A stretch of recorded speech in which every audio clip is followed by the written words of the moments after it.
So playing alternating thumb in C has a tendency to sound kind of folky. In this lesson, I want to show you how to use palm muting to change the way your bass sounds.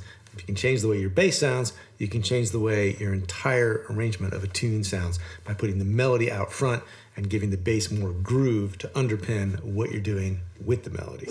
The tune I'm using to demonstrate this is Nobody's Dirty Business, which is a song Mississippi John Hurt recorded in 1928. And I'll be teaching how to play this song this month inside my membership, the Fingerstyle 5. So if you'd like to learn how to do that with in-depth live streams, Q&A sessions, and of course, tab for all of the exercises and examples, go to the link below or the link on screen to learn more and sign up.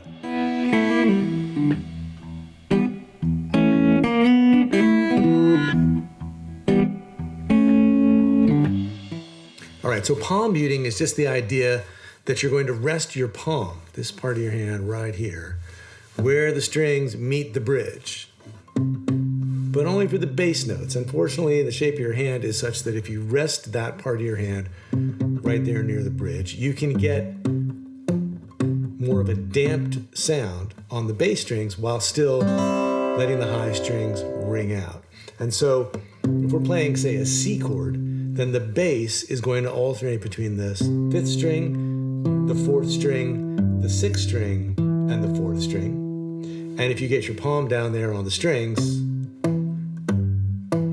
and you pick a little harder than usual, you can start to get kind of a thumpy sound and a bit of a snap to your bass. And this is nice because, first of all, it sounds kind of good. And second of all, by having that shorter decay on the bass notes, there's more room for the melody notes to ring out, as opposed to having everything ring out. And if you're interested in getting from playing basic pattern picking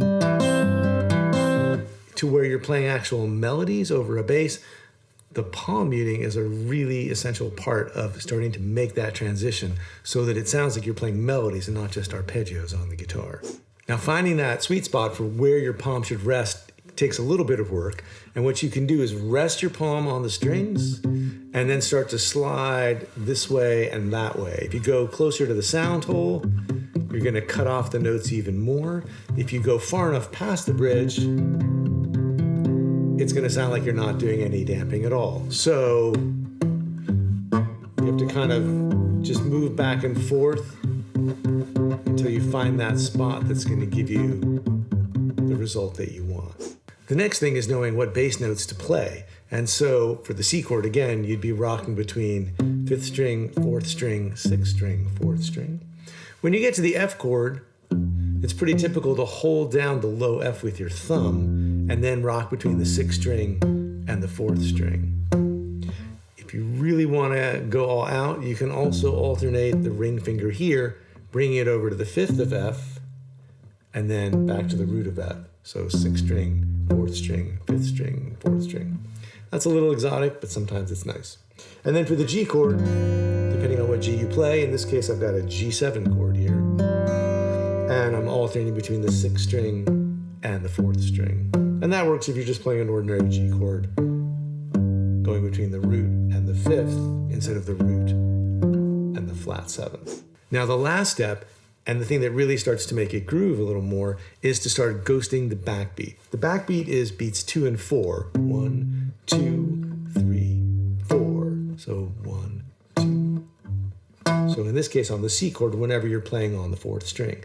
And to ghost the backbeat means to, if you relax your grip on the whole chord, when you go in to play beat 2 with your thumb, that means you're going to get more of a percussive sound than an actual note, because if you relax your grip just enough, your fingers are still touching the strings, but they're not pressing the strings to the fretboard. Like that.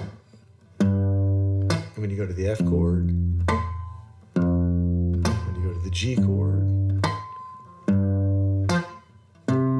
So now, as you go through the chords,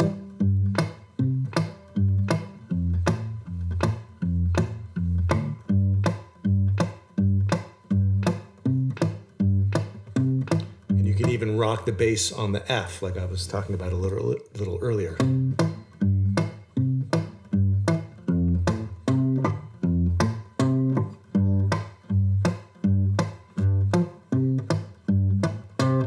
Like that. So now you could start out by just playing the melody over the alternating thumb.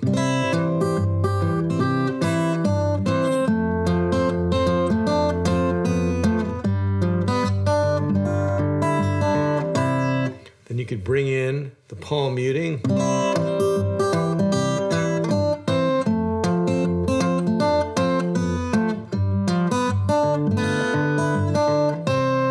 And finally, you could ghost the backbeat. Now, sometimes you are going to need to be holding down a bass note, so you might not get to ghost every backbeat note, but you get as many of them as you can.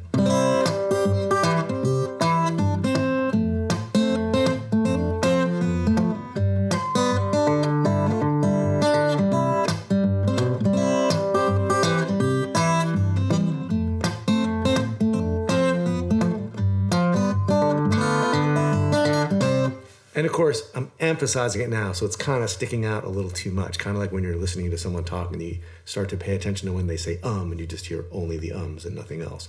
But if you just kind of relax into it, having practiced that ghosting of the backbeat just means that you'll be putting weight on the backbeat, and that will help to give it a groove, whether or not you're ghosting every single 2 and 4.